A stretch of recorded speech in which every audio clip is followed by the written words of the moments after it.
Okay, so let's do something interesting with these chords. Let's change the sound of them.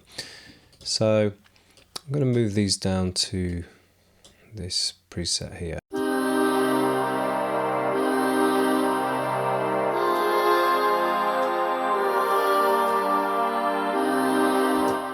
Okay, that sounds that's pretty good.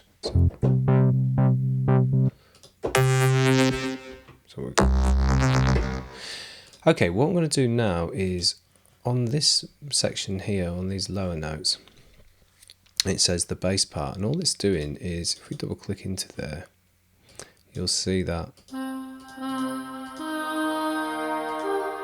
So what we've got there is our first, third note, fifth note of the scale of C minor to make up that chord.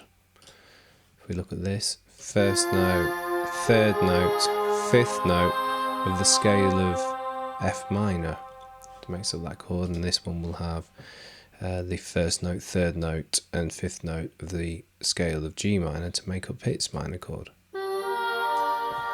Okay, so I'm just going to make that block a little bit longer and extend that chord so it doesn't repeat. So this chord is going to be held on for 2 bars. So this chord is named after its root note, which is C. What we can do to make a bass line is take the note of C. So here we just have just a single note held on. I'm just using a little patch there that has a bit of motion in it, and we can just copy that over, and then we can find the F bass and the G bass there.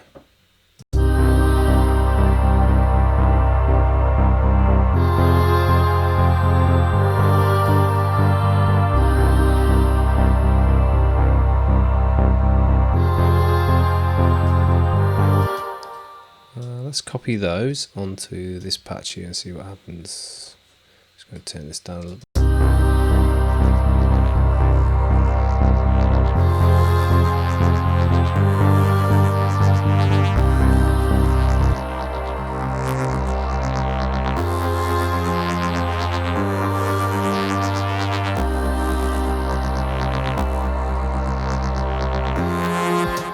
Okay, let's take these little bass notes as well to build up the rest of it. We need that little C block again, so let's move that in as well.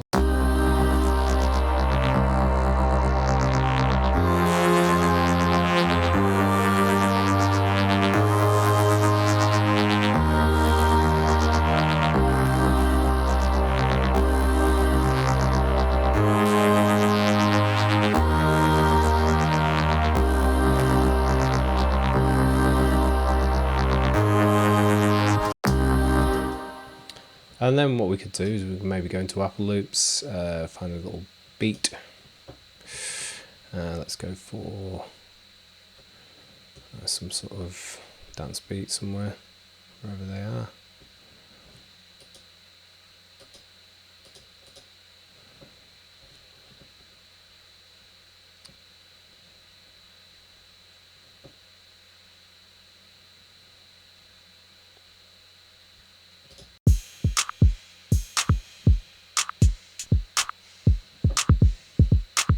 That'll do for these purposes.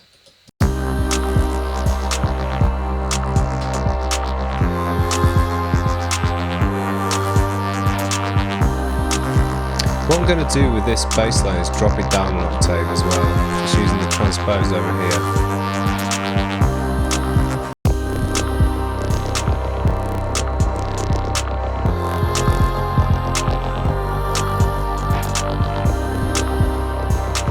And do the same for these little counterpart there.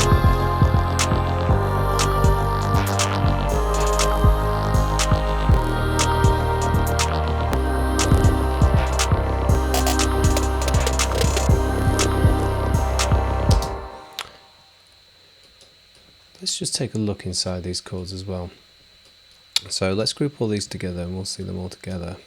Now if you take a look at this is building distance between that note there and that one there is quite large. So what we can do to make this sound a little bit more sophisticated, I think is the word, is we can take this and drop it down an octave. So there's C, we're taking that down an octave to C there. So this is the chord of F minor, and this is called an inversion. What I'm doing here is I'm taking the higher note and dropping it down an octave. Let's see what that sounds like.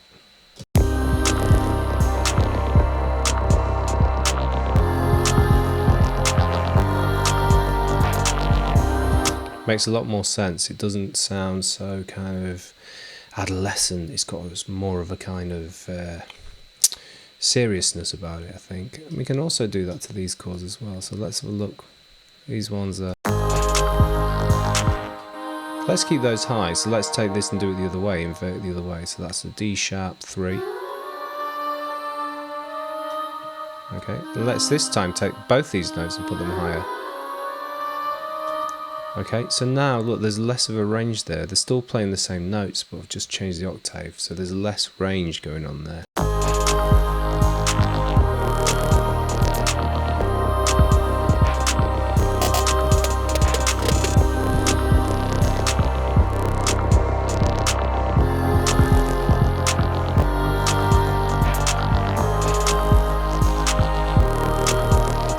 So what I might do if I was writing this as a serious track is I might let's get rid of these for the time being. Oops, that didn't work. Well, let's move those over there like that. Where won't they move? Go on, move out of the way. There we go. What I might do is take this little section here and just have that as a section A, and then might have that as a section B. So I wouldn't just keep those rolling round like it was there. So let's listen to this. So this would be maybe a verse or something like that.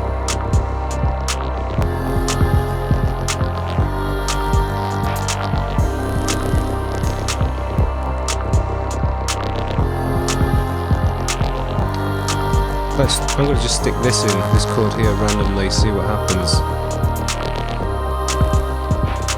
Find its bass.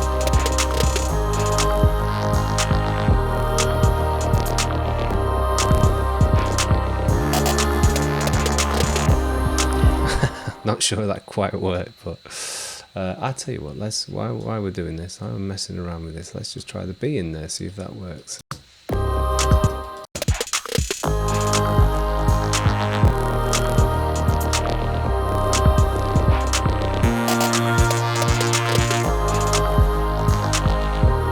Yeah, that works. It's a little bit high, but we can go in there and take that down a little bit.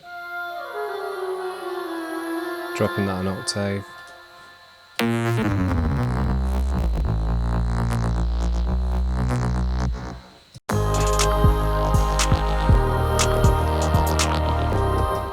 Listen to the whole sequence.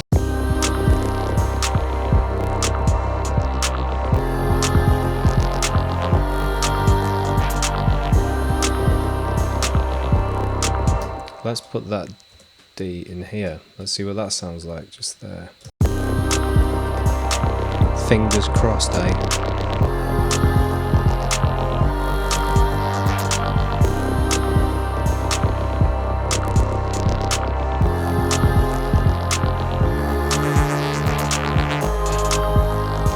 No, it doesn't work there. So let's keep the G.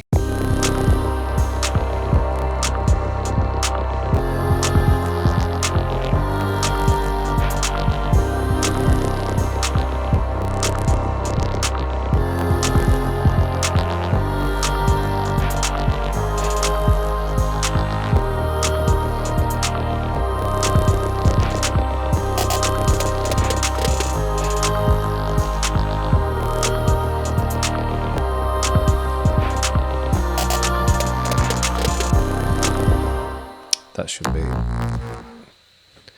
should be that note. We're at the end of it.